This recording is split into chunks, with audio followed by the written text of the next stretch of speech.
Hello dear students, my name is Varshali and I am from Nahar Convent Higher Secondary School. In this video, we will talk about a very interesting topic and which is also very important. ये topic interesting भी है, important भी है और सिर्फ आपके school time तक नहीं, ये अगर आप बाद में कोई कॉम्पिटिटिव एग्जाम्स देते हो, कुछ भी एसएससी, बैंकिंग, कैट, सभी एग्जाम्स के लिए बहुत ज़्यादा इम्पॉर्टेंट होता है। ये टॉपिक है रीडिंग कॉम्प्रीहेंशन से रिलेटेड। तो रीडिंग कॉम्प्रीहेंशन क्या होता है? अगर हम इंग्लिश की बात करें, अभी पर्टिकुलरली अब इंग्लिश सब्जेक्ट की बात करें, पर रीडिंग कॉम्प्रीहेंशन हिंदी में भी हो सकता है। तो इंग्लिश में जब हम रीडिंग कॉम्प्रीहेंशन की बात करते हैं तो सबसे पहली चीज होती है उसमें अनसीन पैसेज। अनसीन मतलब the passage which you have never seen, जो पैसेज आपने आज तक देखा नहीं है। तो पैसेज जब आपके सामने आ जाता है, अगर उसकी लेंथ छोटी है और वो बहुत ही सिंपल वर्ड्स में लिखा हुआ है, तब आप उसको इजीली सॉल्व कर पाते हो। पर अगर वो बहुत ट्रिकी हो, बहुत लेंथी हो, तो इसमें हम बात करेंगे कुछ टिप्स और ट्रिक्स की, जिनको फॉलो करके आप पैसेज को इजीली सॉल्व कर सकते हो। और क्योंकि उसमें सारे आंसर्स आपको वहीं पे लिखे होते हैं, तो आपके लिए उसमें मार्क्स को गेन करना बहुत इजी हो जाता है। अगर आपको वो सॉल्व करना आता है तो वो आपका प्लस पॉइंट बन जाता है। So without wasting much of your time, let's start.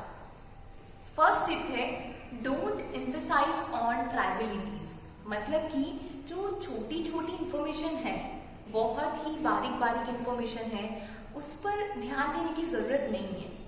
Okay, अगर आपको एक पैसेज में एक पर्टिकुलर टाइटल के ऊपर वो पैसेज लिखा हुआ है तो उसके बारे में डिटेल्स देंगे, पर हर डिटेल्स पे ध्यान देना कि ये डिटेल भी काम में आ सकती है, इसे भी लिख देना चाहिए, नहीं। हर डिटेल्स पे ध्यान देना इम्पोर्टेंट नहीं होता है। वो डिटेल सिर्फ पैसेज की लेंथ बढ़ाने के लिए दी गई होती है, पर हर डिटेल पैसेज के लिए इम्पोर्टेंट नहीं होती है।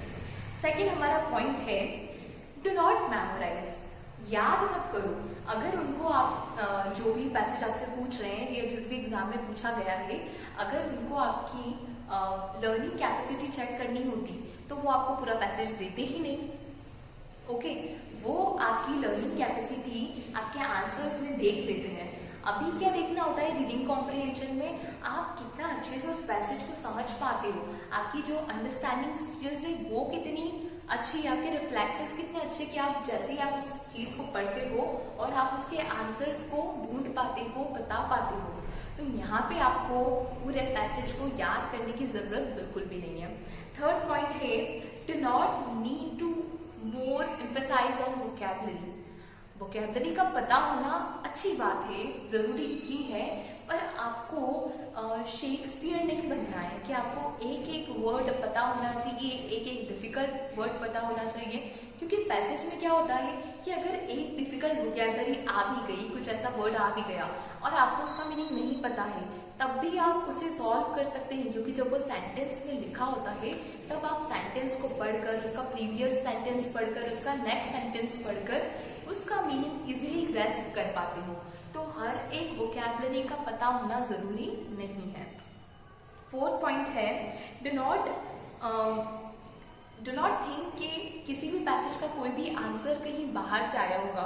मतलब कि अगर आप उस पैसेज को पढ़ रहे हो तो आपको ये ध्यान में रखना है कि वो पैसेज आपकी एक बाउंड्री है।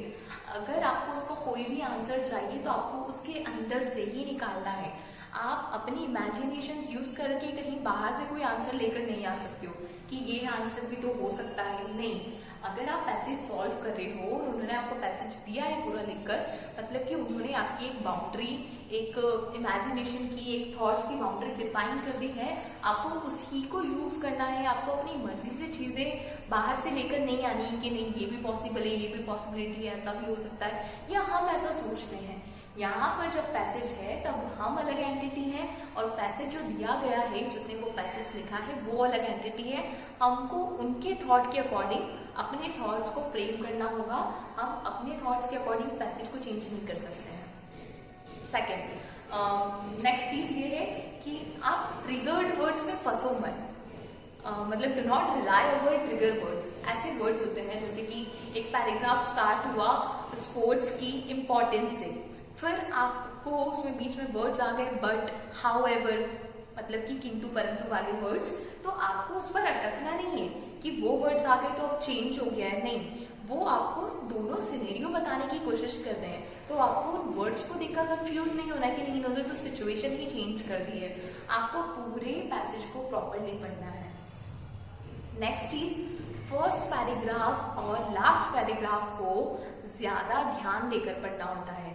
जो आपका फर्स्ट पैराग्राफ होता है इंट्रोडक्टरी पैराग्राफ, और जो लास्ट पैराग्राफ होता है जिसमें कंक्लूड किया जाता है, वो दोनों बहुत इंपॉर्टेंट होते हैं। फर्स्ट पैराग्राफ क्यों इंपॉर्टेंट है? क्योंकि उससे आपको पता चलता है कि पैसेज किसके बारे में है, पैसेज किस टॉपिक से रिलेटेड है, और कंक्लूजन से आपको ये पता चलता है कि जो भी इसका राइटर था वो किस बात पर इस पैसेज को कंक्लूड करना चाहता है। क्या वो फेवर में है, क्या वो डिसएग्री करता है।